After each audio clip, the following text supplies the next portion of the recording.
3 বছরের ছোট বাচ্চাকে নিয়ে একা আর্ট ভিডিও বানানো কেমন করে করি চলেন দেখাই।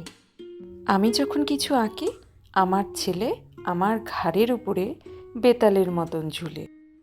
আমি যেহেতু বারান্দায় শ্যুটটা বেশিরভাগ সময় করি, তাই সেখানে জায়গাটা একটু কম, তাই তার অত্যাচারটাও বেশি বেড়ে যায়।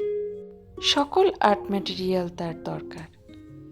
এসব দিয়েও যখন তার ইচ্ছা পূরণ হয় না, তখন তার দোলনা লাগবে, সেটাও দিলাম। কিন্তু না, এবার তার মায়ের সাথে কাজও করতে হবে। আচ্ছা বাবা, তুই কর।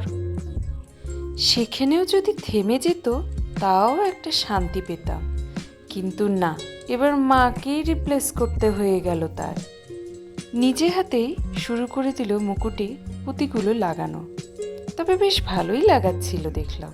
পুঁতিগুলো পারফেক্টলি লাগাতে পেরে সে ভীষণ খুশি, খুব মনোযোগ সহকারে লাগাচ্ছে। আমিও ছেড়ে দিলাম তাকে তার মতন, আর এই সুন্দর মুহূর্তটা ভিডিও করে রাখলাম।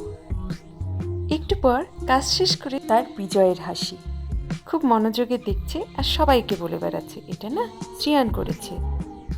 মুকুটটার ফুল লুক আর টিউটোরিয়াল লং ভিডিওতে থাকবে, দেখে নিও কিন্তু।